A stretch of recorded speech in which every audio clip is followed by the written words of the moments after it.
Hi అండి, welcome to Giri Telangana academy. మనం కర్ణాటక యుద్ధాల గురించి మాట్లాడుకుంటున్నాం. లాస్ట్ క్లాస్ కంటిన్యూ చేద్దాం. కర్ణాటక యుద్ధాలు 1746 నుంచి 1763 వరకు 3 యుద్ధాలు జరిగినాయని చెప్పినాం. ఈ కర్ణాటక యుద్ధాల్లో మొదటి యుద్ధం మనం లాస్ట్ క్లాస్లో మాట్లాడుకున్నాం. ఫస్ట్ కర్ణాటక యుద్ధం ఎప్పుడు జరిగిందని మాట్లాడుకున్నాం.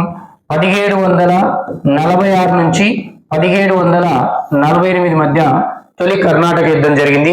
అది ఎక్స్లా చాపెల్ సంధితో జరిగింది.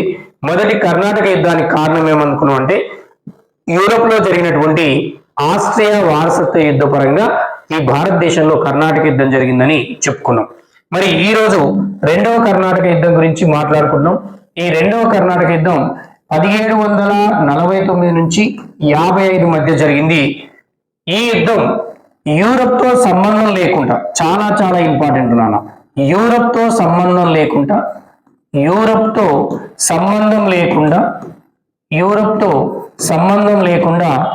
భారత్ లో ఉన్న పరిస్థితులను బట్టి నాన్న, యూరప్ తో సంబంధం లేకుండా ఇండియాలో ఉన్న పరిస్థితుల బట్టి ప్రారంభమైన యుద్ధమే రెండవ కర్ణాటక యుద్ధం. మరి ఇండియాలో పరిస్థితులు ఏంది? ఇండియాలో ఉన్న పరిస్థితులను ఏమిటి? ఇండియాలో ఉన్న పరిస్థితులు అంటే రెండు నాన్న. ఒకటి ఏంటంటే 1748 సంవత్సరంలో గోల్కొండ నిజాం రాజ్య స్థాపకుడైనటువంటి ఆసఫ్ జాహీ రాజ్య స్థాపకుడైనటువంటి నిజాం ఉల్ ముల్క్ మరణించినాడు. 1748 ఎవరు మరణించినారు? నిజాం ఉల్ ముల్క్ మరణించడం అనేది జరిగింది 1748లో. దీంతో ఇక్కడ వారసత్వ పోరు వచ్చింది. ఏంటిది నాన్న? ఇక్కడ ఈ నిజాం ఉల్ ముల్క్ మరణించడంతో వారసత్వ పోరు వచ్చింది. ఏం చెప్పినాం మనం? వారసత్వ పోరు రావడం జరిగింది. ఎక్కడ? ఈ ఆసఫ్ జాహీ సామ్రాజ్యంలో. దీంతో పాటు మరొక అంశం ఏంటంటే నాన్న, రెండో పాయింట్ ఏమనుకుంటున్నాం అంటే, రెండో కారణం ఏంది ఇండియాలో ఉన్న పరిస్థితి అంటే, ఇక్కడ 1748లో మొదటి కర్ణాటక యుద్ధం ముగిసేటప్పుడు ఏం చెప్పుకున్నాం నాన్న? ఎక్స్లా చాపెల్ సంధితో ముగిసింది అనుకున్నాం. ఎక్స్లా చాపెల్ సంధి. ఈ ఎక్స్లా చాపెల్ సంధి ప్రకారం ఏంటంటే బ్రిటిష్ వారికి వారి నుంచి ఫ్రెంచ్ వాళ్ళు ఏవైతే ఆక్యుపై చేసుకున్నారో తిరిగి ఇవ్వాలి. అందులో భాగంగా ఏం చేశారు అనుకున్నాం? మద్రాస్ ప్రాంతాన్ని తిరిగి బ్రిటిష్ వాళ్ళకి ఇచ్చారని ఒకటి చెప్పినాం. అలాగనే ఇక్కడ అన్వరుద్దీన్ ని డూప్లే ఓడించాడు. ఇక్కడ 66 లేదా శాంతోమ్ యుద్ధంలో నిన్న చెప్పినాం మనం. 1746లో జరిగినటువంటి శాంతోమ్ యుద్ధం. ఏ యుద్ధం నాన్న? శాంతోమ్ యుద్ధం. ఈ శాంతోమ్ యుద్ధంలో డూప్లే ఏం చేసిండు? ఫ్రెంచ్ గవర్నర్ అయినటువంటి ఈ డూప్లే ఏం చేసిండు? ఫ్రెంచ్ గవర్నర్ అయిన డూప్లే ఏం చేసిండు? అన్వరుద్దీన్ ని ఓడించాడు. ఈ అన్వరుద్దీన్ ని ఓడించి కడప, ఈ కర్ణాటక ప్రాంతం మీద అన్వరుద్దీన్ ని ఓడించి కర్ణాటక ప్రాంతం మీద, ఏ ప్రాంతంలోనా? ఈ కర్ణాటక ప్రాంతం మీద ఎవరిని కూసబెట్టాడు? చందా సాహెబ్ని కూసబెట్టాడు. ఎవరిని కూసబెట్టాడు? చందా సాహెబ్ని కూసబెట్టాడు. కానీ ఈ ఎక్స్లా చాపెల్ అనే సంధి ప్రకారంగా ఎవరు వారు తిరిగి ఇవ్వాలి కాబట్టి ఈ ఫ్రెంచ్ వారి ఆధీనంలోకి వచ్చిన మద్రాసుని బ్రిటిష్ వారికి ఇచ్చేశారు. అట్లాగనే ఇది కూడా యథావిధిగా కొనసాగాలి కాబట్టి మళ్ళా కర్ణాటక ప్రాంత నవాబుగా ఎవరు వచ్చిందంటే అన్వరుద్దీనే వచ్చిండు. అంటే పదవి ఇప్పుడు ఎవరికి పోయింది? చందా సాహెబ్ పోయింది. వీళ్ళు గెలిచారు, అయినా ఆ సంధి ప్రకారంగా కోల్పోవడం అనేది జరిగింది. అంటే ఇక్కడ కాన్సెప్ట్ ఏంటంటే నాన్న, ఇక్కడ మళ్ళీ కర్ణాటక ప్రాంతంలో, ఏ ప్రాంతంలో? కర్ణాటక ప్రాంతంలో కూడా వారసత్వ పోరు కొనసాగుతుంది. ఈ వారసత్వ పోరు ఎవరెవరి మధ్యన? అన్వరుద్దీన్, చందా సాహెబ్. ఎవరెవరు నాన్న? అన్వరుద్దీన్ చాలా ఇంపార్టెంట్. అన్వరుద్దీన్ మరియు చందా సాహెబ్ మధ్య ఇక్కడ పోరు కొనసాగుతుంది. ఇక్కడనేమో నిజాం చనిపోవడం వల్ల అక్కడ వారసులు ఇబ్బంది. మరి ఒక్కసారి చూద్దాం నాన్న, పరిస్థితి ఏందనేది మీకు ఇప్పుడు అర్థమైంది. ఇది ఈ పరిస్థితుల వద్ద మనల్ని చాలా సార్లు అడిగిండు. యూరప్ తో సంబంధం లేకుండా భారతదేశంలో నెలకొన్న పరిస్థితులను బట్టి రెండవ కర్ణాటక యుద్ధం వచ్చింది 1749 నుంచి 55 మధ్య. మరి ఇప్పుడు ఏమనుకుంటున్నాం? నిజాం ఉల్ ముల్క్ మరణించిండు. నిజాం ఉల్ ముల్క్ మరణించిన తర్వాత ఎవరు మరణించారు? నిజాం ఉల్ ముల్క్. ఈ నిజాం ఉల్ ముల్క్ ఏ ఇయర్ లో మరణించాడు? నిజాముల్ ముల్క్ 1748లో మరణిస్తే ఈయన మరణించినప్పుడు ఈయన యొక్క కుమారులను గురించి చూద్దాం. ఈయన యొక్క కుమారులను తీసుకొని చూస్తే నాజర్ జంగ్, ఎవరున్నారా? నాజర్ జంగు, ఈయనతో పాటు సలాబత్ జంగు, మరొకరు ఎవరున్నారా? సలాబత్ జంగు, నాజర్ జంగు, సలాబత్ జంగు, మరొకరు బసాలత్ జంగు, మరి ఈయనతో పాటు నిజాం అలీ ఖాన్, మరొకరు ఎవరున్నారా? నిజాం అలీ ఖాన్, మంచి వినాలన్నా. ఈయన కుమారుడు నాజర్ జంగు, సలాబత్ జంగు, బసాలత్ జంగు, నిజాం అలీ ఖాన్. వీళ్ళతో పాటు ఒక కుమార్తె ఉన్నది, కుమార్తె కూడా ఉంది నాన్న. ఒక ఆమె ఎవరంటే ఖైరున్నిసా బేగం. ఎవరు నాన్న? ఖైరున్నిసా బేగం. ఈ ఖైరున్నిసా బేగం యొక్క కొడుకు, ఈ ఖైరున్నిసా బేగంకి కుమారుడు. ఈయన పేరు ఏంటంటే ముజఫర్ జంగ్. ఏం పేరు నాన్న? ముజఫర్ జంగ్.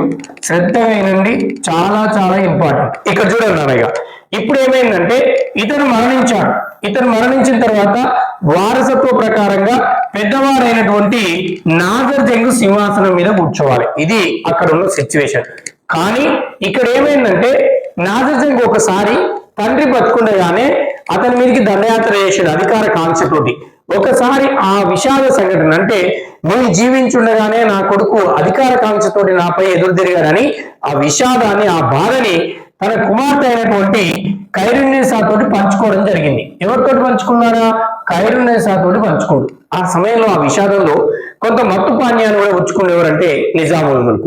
అది తెలివిగా ఏం చేసింది ఖైరున్నీసా బేగం అంటే, తన బిడ్డ దగ్గర తన బాధను చెప్పుకొని బాధపడుతున్నటువంటి తండ్రితోటి ఈయనని మత్తులో ఉన్న సమయం చూసి ఒక వైట్ పేపర్ మీద చక్కగా సంతకం చేయించుకుంది. ఎవరితోటి నానా? నిజాముల్ ముల్క్ తోటి బతికున్నప్పుడు. దాని మీద ఏం రాయించుకుంది అంటే, ఇగో నా కొడుకులు పూర్తిగా అసమర్థులు కావడం వల్ల, ఈయన రాస్తున్నట్టది, నా కొడుకులు పూర్తిగా అసమర్థులు కావడం వల్ల నా తదనంతరం నా వారసునిగా నా బిడ్డ కుమారుడు అయినటువంటి ముజఫర్ జంగ్కి దక్కాలని నేను నా ఇష్టపూర్తిగా రాసిస్తుందని నువ్వు ఇదంతా లిఖించుకుంది. ఎవరు? ఈ ఖైరున్నీసా బేగం. అంటే ఆమె పన్నాగం ఏంది? ఇగో మా అన్నలకు తమ్ముళ్ళకు కాదు రావాల్సింది, మా తండ్రి తర్వాత ఆ సింహాసనం నా కొడుకుకు దక్కాలనే స్వార్థంతో చేసింది ఈమె. అయితే మనకి జనరల్ గా వారసత్వ పరంగా నిజాముల్ ముల్క్ మరణించిన తర్వాత ఈ ఆసఫ్జాహీ సామ్రాజ్యం మీద మన నాజర్ జంగ్ కూర్చున్నాడు. వారసత్వం ఏదైనా నాజర్ జంగ్ ఏం చేసిండు? కూర్చోవడం అనేది జరిగింది. కానీ ఇతను సింహాసనం మీద కూర్చోగానే ఎమ్మటే ఇతని దగ్గరికి ఎవరు వచ్చిరంటే, ఇగో ఈమె వచ్చింది.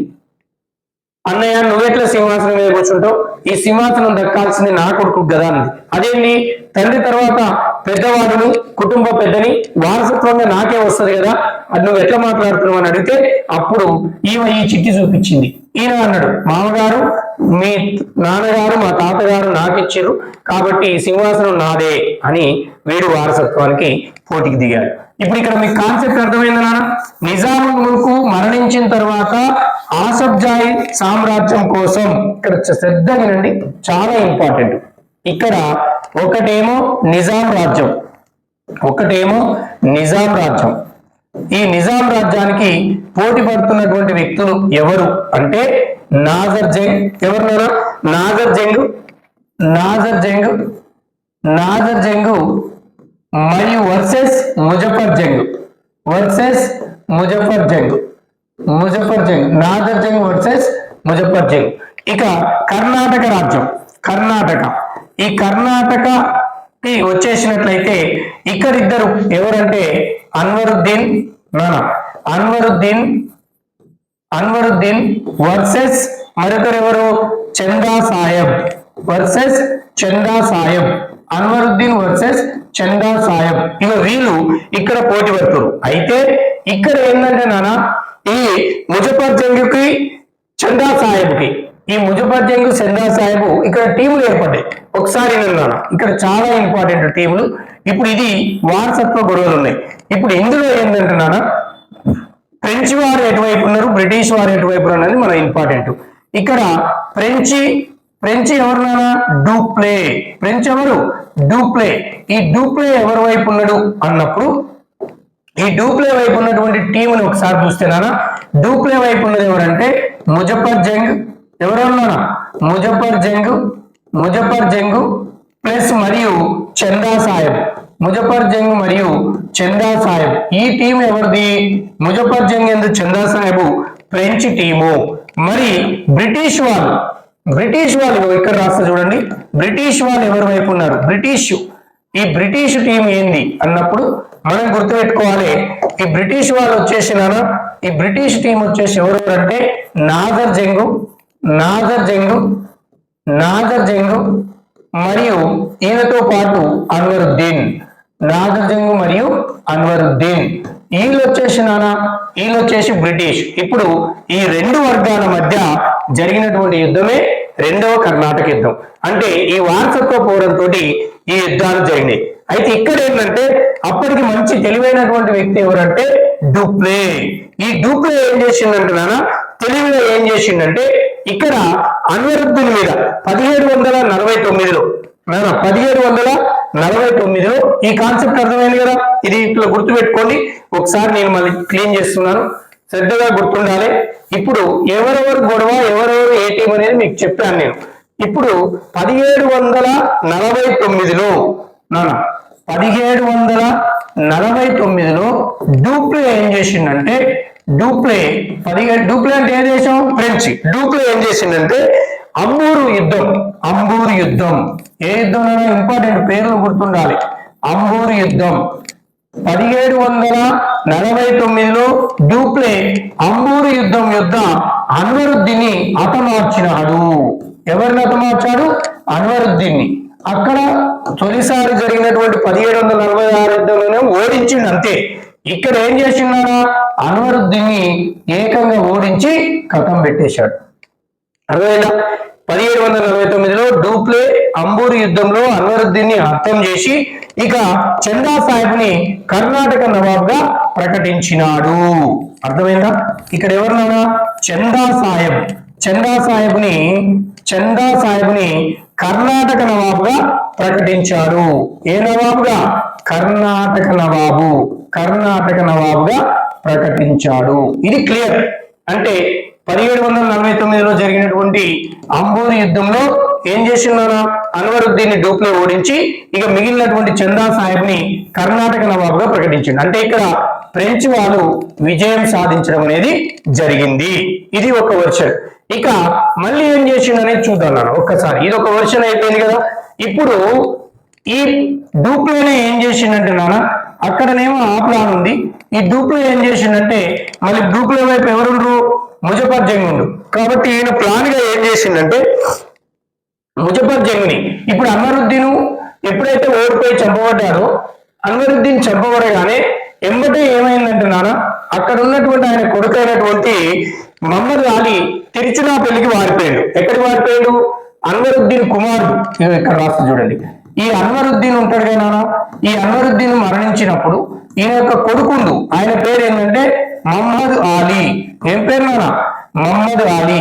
ఈ మహమ్మద్ అలీ ఏం చేసిండంటే ప్రాణభయంతో తిరుచునాపల్లికి పారిపోయాడు. ఎక్కడికి పారిపోయాడు? తిరుచునాపల్లికి పారిపోవడం అనేది జరిగింది. ఇది గుర్తుపెట్టుకోవాలి. తిరుచునాపల్లికి పారిపోయాడు. తిరుచునాపల్లికి ప్రాణభయంతో పారిపోయాడు. ఇప్పుడు చందా సాహెబ్ కర్ణాటక నవాబు అయింది.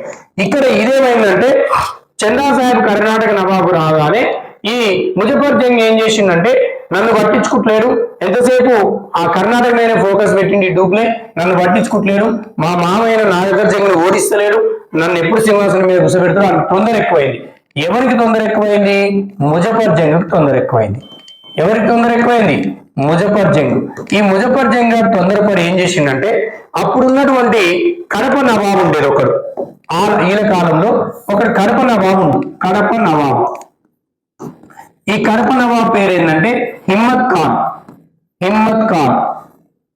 ఈ హిమ్మత్ ఖాన్ పని ఏంటంటే ఈ కడప నవాబు అయిన హిమ్మత్ ఖాన్ ఏంటంటే వాడు చిన్న ప్రాంతాన్ని పరిపాలించుకుంటూ, వాస్తవానికి ఆసబ్జాయి రాజ్యంలో సామంత రాజు, ఇలా పరిపాలించుకుంటూ అప్పుడప్పుడు వ్యాపారం చేస్తాడు. ఏ వ్యాపారం అంటే ఒక కాలు తీస్తే ఇంత డబ్బులు, ఓ తల తీస్తే ఇంత, ఓ ప్రాణం తీస్తే ఇంత అని హత్యా నేరాలు కూడా చేస్తుంటాడు ఈ రహస్యంగా.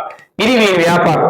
దీంతో ఈ ముజఫర్ జంగ్ ఒకసారి వీరిని సంప్రదించి ఏం చేసిందంటే, ఇగో హిమ్మత్ ఖాన్, మా మామ అయినటువంటి నాదర్ జంగుని కనుక నువ్వు వేసేస్తే, ఏంటిది నాదర్ జంగు, ఈ నాదర్ జంగుని కనుక నువ్వు వేసేసినట్లయితే నేను ఆసఫ్ జాహీ సామ్రాజ్యానికి రాజునైతా. అప్పుడు నీకు కావాల్సి ఉన్నట్లయితే నీకు ఈ కోస్తాంధ్ర తీర ప్రాంతంలో మొత్తం కూడా నీకు ఒప్పచెప్తాను, అంటే నీకు మచిలీపట్నం ఏరియా మొత్తం కూడా నీకే ఒప్పచెప్తాని ఇతను ఏం చేశాడు, మాట ఇచ్చాడు. మాట ఇస్తే ఏం చేసిండంటే, హిమ్మత్ ఖాన్ పని అదే కదా, కడప కర్నూలు ప్రాంతాన్ని పరిపాలించుకుంటూ ఇటు సైడ్ బిజినెస్ ఏంటంటే ఒకరి కాలు తీయడం, మెడ తీయడం, ప్రాణాలు తీయడం, ఎంతో అంత డబ్బులు తీసుకొని వీడు ఒక గుండాలాగా వ్యవహరించేవాడు. వీడు ముజఫర్ జంగ్కి ఇచ్చిన మాట ప్రకారం ఏం చేసిండంటే, ఈ హిమ్మత్ ఖాన్ ఏం చేసిండనా, నాదర్ జంగ్ని చంపేశాడు. ఎవరిని చంపాడు, నాదర్ జంగుని హత్య చేశాడు. చాలా చాలా ఇంపార్టెంట్. నాదర్ జంగుని హత్య చేసింది ఎవరు అంటే ముజఫర్ జంగ్. ఎవరితో ఒప్పందం ప్రకారంగా, హిమ్మత్ ఖాన్ ఎవరితో డీలింగ్ తోటి అంటే ముజఫర్ జంగ్ తో డీలింగ్ లో భాగంగా హిమ్మత్ ఖాన్ నాదర్ జంగ్ ని హత్య చేశాడు. వీడిని హత్య చేయగానే వీడు మాట్లాడుకున్న విషయం తెలియనటువంటి మన డూప్లే ఏం చేసిందంటే సంతోషపడ్డాడు. ఎవరు డూప్లే ఏం సంతోషపడ్డాడు, అమ్మయ్య నాకు అనుకూలంగా జరిగింది, అక్కడ మనకు అనుకూలమైనటువంటి చందా సాహెబ్ కడపకు వచ్చిండు, ఇక్కడ కూడా నాదర్ జంగ్ పోయిండు, మనోడే ముజఫర్ జంగ్ రాజైందని డూప్లే ఎమ్మటే ఏం చేసిండంటే ముజఫర్ జంగ్ని నిజాం ఆసఫ్ జాహీ రాజుగా ప్రకటించిండు. ఎవరినైనా ముజఫర్ జంగ్ని వాస్తవానికి డూప్లే కష్టం ఉందా అలా లేదు, అని చంపినటువంటి వ్యక్తి ఎవరు, హిమ్మత్ ఖాన్. కానీ వీడు ప్రకటించగానే ఆనందంతో ఎంత అయింది నాన్న, ఈ ముజఫర్ జంగ్ని ఏం చేసిండు డూప్లే, ఆసఫ్ జాహీ సామ్రాజ్యానికి రాజుగా ప్రకటించిండు. అంటే నిజాం రాజ్యం చక్రవర్తిగా ప్రకటించడం అనేది జరిగింది. ఎవరు ప్రకటించారు, డూప్లే. వాస్తవానికి ముజఫర్ జంగ్కు పోటీదారుడైన వాళ్ళ మామైన నాదర్ జంగ్ చంపింది ఎవరు, హిమ్మత్ ఖాన్. కానీ ముజఫర్ జంగ్ హిమ్మత్ ఖాన్ ని మర్చిపోయింది. హిమ్మత్ ఖాన్ కి ఇస్తాన్న లావాదేవీలు ఇవ్వలే, మర్చిపోయి ఏం చేసిండు, ఈ డూప్లే సంరక్షణలో ఉండు. డూప్లే ఏం చేసిండంటే ఈ హిమ్మత్ ఖాన్ ని డూప్లే ఏం చేసిండంటే తన దగ్గర ఉన్నటువంటి బుస్సీ అనే సైనిక అధికారిని, ఎవరు నాన్న అధికారి పేరు బుస్సీ, ఈ బుస్సీ అనే సైనిక అధికారిని ఇచ్చి, ఈ బుస్సీ అనే సైనిక అధికారితోటి ముజఫర్ జంగ్ను ఇప్పుడు ఏం చేసిందంటే నాన్న ఈ పట్టాభిషేకం చేసుకోవాలి కాబట్టి అప్పుడు వాళ్ళ రాజధాని ఏంది, ఔరంగాబాద్. ఇతన్ని ఏం చేసిందనా ఔరంగాబాద్కు పంపించిండు. శ్రద్ధ వినాలి. ఇప్పుడు ఇక్కడ ఏం కాన్సెప్ట్ అయింది, ముజఫర్ జంగ్ హిమ్మత్ ఖాన్ తోటి రహస్య ఒప్పందం చేసుకుండు. ఒప్పందంలో భాగంగా హిమ్మత్ ఖాన్ నాదర్ జంగ్ని చంపిండు. అది ఈమె తెలియదు. ఫస్ట్ డూప్లే గారు ఏం చేసిండు, నాదర్ జంగ్ చనిపోయింది కాబట్టి ఈ ముజఫర్ జంగ్ని నిజాం రాజ్యానికి నవాబుగా అంటే నిజాంగా ప్రకటించడం, ఆసఫ్ జాహీ సామ్రాజ్య నిజాంగా ప్రకటించి ఏం చేసిండంటే వీని దగ్గరనే ఉండేడు. మళ్ళీ ఇప్పుడు వాళ్ళ రాజధాని ఏంది, ఆసఫ్ జాహీ అనేది ఔరంగాబాద్. ఈ ఔరంగాబాద్ కి పంపించాలి కాబట్టి ఇతన్ని బుస్సీ అనే సైనిక అధికారిని ఇచ్చి ఈ ముజఫర్ జంగ్ని ఔరంగాబాద్కు పంపిండు. అయితే ఇక్కడ ఏం జరిగిందంటే వీడు మాట తప్పిండు కదా. ఎవడు మాట తప్పిండు, ముజఫర్ జంగ్. హిమ్మత్ ఖాన్ తో డీల్ చేసుకుంటూ నాదర్ జంగ్ని ఆ డీల్ ప్రకారంగా హిమ్మత్ ఖాన్ చంపిండు, కానీ ఇది పట్టించుకోలే. అయితే ఇప్పుడు ఏం చేసిండంటే ఇది పసిగట్టినటువంటి వాడు ఈ బుస్సీ ముజఫర్ జంగ్ ఎక్కడ పోతురు, ఔరంగాబాద్ పోతురు. వీళ్ళు ఔరంగాబాద్ పోతుంటే మార్గ మధ్యలో ఇక్కడ వినాలి, మార్గ మధ్యలో ఎక్కడంటే లక్కిరెడ్డిపల్లి వద్ద, చాలా సార్లు అడిగింది ఈ ఊరు పేరుని, లక్కిరెడ్డిపల్లి ఊరి పేరు ఏం పేరు, లక్కిరెడ్డిపల్లి. మార్గ మధ్యలో ఈ లక్కిరెడ్డిపల్లి అనేటటువంటి ఊరు వద్ద హిమ్మత్ ఖాన్, ఎవరు హిమ్మత్ ఖాన్ ముజఫర్ జంగ్ని హత్య చేశాడు. ఇక్కడ ఏనండి శ్రద్ధ ఒక్కసారి మీకు వివరిస్తాను. ఈ ముజఫర్ జంగ్ పనే అది కడప కర్నూలుకి మామూలు పాలకులుగా ఉండి వీడు చేసే వ్యాపారం ఇది, కాలు తీయడం, చేయి తీయడం, ప్రాణాలు తీయడం, డబ్బులకు ఆశించి. మరి వీడు అనుకున్న మాట ప్రకారంగా లేరు. వీడు మాట తప్పిండు కాబట్టి గుసిగాని తీసుకొని వీడు పోతుండు ఔరంగాబాద్ రాజధానికి. ఎవరు పంపించారు? డూప్లే.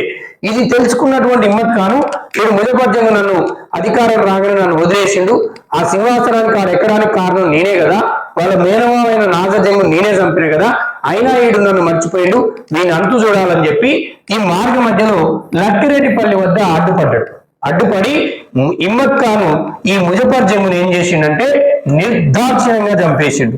ముజఫర్జంగ్ని నిర్దాక్షిణ్యంగా. అర్థమైందా నాన్న? ఇక్కడ మనం గుర్తుపెట్టుకోవాల్సింది ఏంటంటే హిమ్మత్ ఖానే నాజర్జంగ్ని చంపిండు, ముజఫర్జంగ్ను కూడా చంపేయడం అనేది జరిగింది. ఓకేనా? క్లియర్? ఇది అర్థమైంది కదా ఇప్పుడు మీకు? ఇప్పుడు వీళ్ళందరూ కూడా మరణించారు. ఇక బుస్సిగాడు హర్రి భరిన ఎక్కడ కురికిండు? ఇప్పుడు మనకు గుర్తుపెట్టుకోవాలి. ఇక్కడ క్వశ్చన్ ఏంటంటే ఏ ఆసబ్జాయి రాజు సింహాసనం మీద కూర్చోకుండానే ప్రాణాలు కోల్పోయాడు అంటే ముజఫర్జంగ్. ఏ ఆసబ్జాయిల యొక్క చక్రవర్తి సమాధి లక్కిరెడ్డిపల్లిలో ఉంది అంటాడు. ముజఫర్జంగ్ సమాధి లక్కిరెడ్డిపల్లిలోనే ఉంది. ఇలా క్వశ్చన్ అడగడానికి అవకాశం ఉంది. ఇప్పుడు ఇతను చనిపోయిండు అన్న. ఇతను చనిపోగానే బుస్సిగాడు వచ్చి ఏం చేసిండు? విషయం ఈయనకి చెప్పిండు. అరే ఇప్పుడు ఏం లేదురా బాబు, ఇక్కడ అడ్డుపడ్డాడు హిమ్మత్ ఖాను, చంపేయడం జరిగింది, ముజఫర్జంగ్ చనిపోయాడు, ఎట్లా మన పరిస్థితి అంటే మనకే ఉందిరా, వాడు చనిపోతే మనకేంది, ఆ నిజాం రాజ్యంలో వాళ్ళ కొడుకులలో నాజర్జంగ్ చనిపోయారంటే ఇంకో కొడుకుండు కదా, ఎవరాడు? సలాబత్ జంగ్. ఎవరున్నారా? సలాబత్ జంగ్. నాజర్జంగ్ తర్వాత సీరియల్లో ఉన్నవాడు ఎవరు? సలాబత్ జంగ్. ఇగో ఈ సలాబత్ జంగ్ని ఈ సింహాసనానికి అధికారిగా ప్రకటించిండు. ఎవరు నానా? డూప్లే. ఇతను మరణించిందని తెలియగానే సలాబత్ జంగ్ ఏం చేసిండంటే ఆసబ్జాయి చక్రవర్తిగా ప్రకటించిండు. ఆసబ్జాయి చక్రవర్తిగా ఎవరు ప్రకటించారు? సలాబత్ జంగ్ని. డూప్లే. అసలు ఆడ ఆశించలే, సింహాసనం మీద నేను కూర్చుంటాను కథలు కూడా అనుకోలే. ఏమైనా పెద్దవాడు అలా అల్లుడు పోటీ పడ్డారు, ఆ మామ నాజర్జంగ్ అల్లుడు ముజఫర్జంగ్ ఇద్దరిని కూడా హిమ్మత్ ఖాన్ వేసి పడేసిండు. అనుకోకుండా ఇంకా అదృష్టం కలిసి వచ్చింది, ఈ డూప్లే గాడు ప్రకటించడం అనేది జరిగింది. అర్థమైందా? ఇప్పుడు అనుకోకుండా ఎవరైనా నిజాం రాజ్యానికి? సలాబత్ జంగు. ఓకేనా? ఈ కాన్సెప్ట్ ఇక్కడ వరకు అర్థమైందిగా. ఇది ఇక్కడ అయింది. ఇప్పుడు మనకి ఇక్కడ రెండు అంశాలు మనం తీసుకోవాలి. ఏమిటి ఆ అంశాలంటే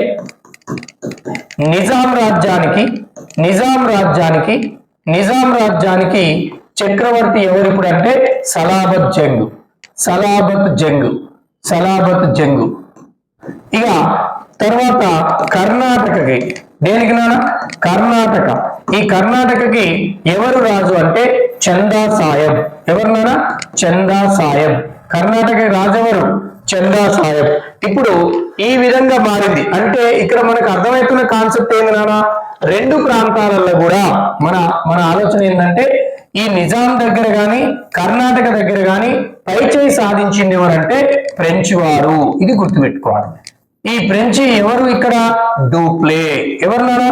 డూప్లే. ఈ డూప్లే పైచేయి సాధించడం అనేది జరుగుతుంది రెండవ కర్ణాటక యుద్ధంలో భాగంగా.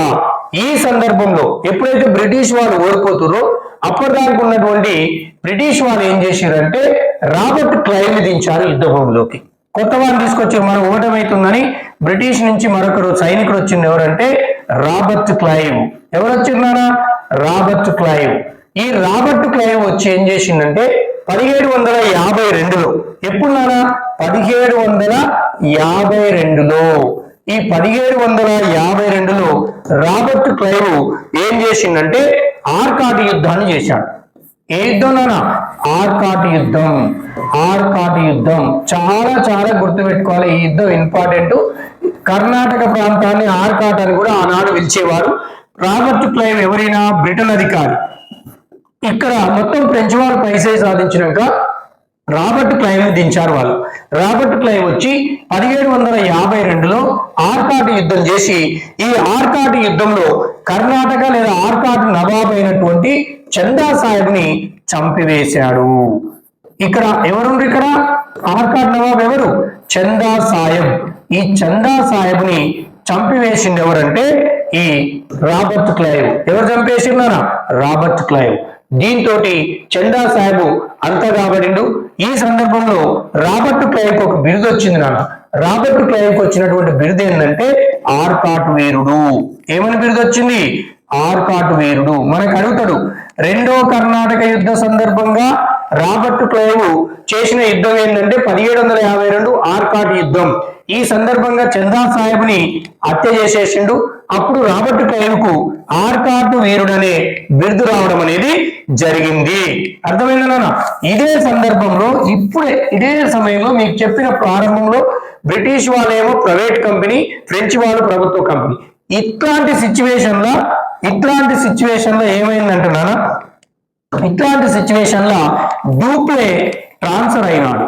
అంటే డూప్లే ఇక్కడ నుంచి ఇండియా నుంచి వెళ్ళిపోవడం అనేది జరిగింది. ఆయన డూప్లే ప్లేస్ లో గాడేహ్యూ అనే కొత్త వ్యక్తి వచ్చాడు. ఎవరు వచ్చారు నాన్న?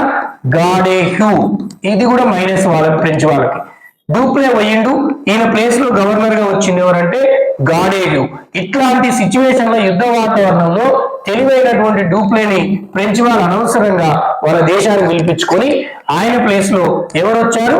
గాడేహ్యూ అనే ఆయన రావడం అనేది జరిగింది.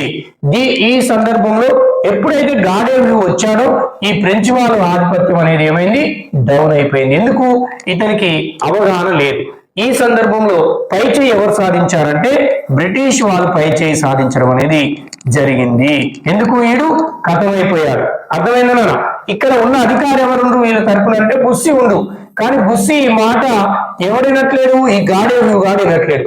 దాంతో ఫ్రెంచ్ వాళ్ళు డౌన్ అయినారు. ఇదే సందర్భంలో ఇక్కడ యుద్ధం కూడా ముగిసిపోయింది. ఏ సంధితో యుద్ధం ముగిసిందని అంటే పాండిచేరి సంధితోటి రెండవ కర్ణాటక యుద్ధం ముగిసింది. ఏ సంధితోటి నారా? పాండిచేరి సంధితోటి. పాండిచేరి సంధి. మనకు ఇక్కడ కాన్సెప్ట్ ఏంటంటే నాన్న, రెండవ కర్ణాటక యుద్ధం ఏ సంధితో ముగిసింది అంటాడు? పాండిచేరి సంధి. తొలి కర్ణాటక యుద్ధం ఎక్స్లా చాపెల్ సంధి. రెండవ కర్ణాటక యుద్ధం యొక్క ప్రత్యేకతలు ఒక్కటే నిమిషం. దీని యొక్క స్పెషల్ నీకు ఐడియా ఉండాల్సింది ఏంటంటే పాండిచేరి సంధితో ముగిసింది. నీకు ఒక్కటే గుర్తుండాలి ఒక పదం ఏంటంటే రెండవ కర్ణాటక యుద్ధం ప్రారంభంలో ఫ్రెంచ్ వారు పైచేయి సాధించారు. ఫ్రెంచ్ వారు విన్ అయ్యారు. కారణం ఏంటి? అప్పుడున్నటువంటి డూప్లే. ఇక చివరి నాటికి అంటే యుద్ధం చివరి నాటికి ఎవరు పైచేయి సాధించారు? బ్రిటిష్ వాళ్ళు పైచేయి. కారణం ఏంటి? Robert Clive. ఎవరి వల్ల నాన్న? రాబర్ట్ క్లైవ్ వల్ల వీళ్ళు పైచేయి సాధించడం అనేది జరిగింది. మరి ఫ్రెంచ్ వాళ్ళు చేసిన మిస్టేక్ ఏంటి? ఈ డూప్లేని ఫ్రెంచ్ దేశానికి పంపి ఈయన ప్లేస్ లో గాడేహ్యూని నియమించడం. ఈ గాడేహ్యూని నియమించడం కూడా ఒక మైనస్ అయింది. ఫ్రెంచ్ వాళ్ళ ఓటమికి కారణమైనటువంటి వాడు ఎవరంటే ఇగో వీడే.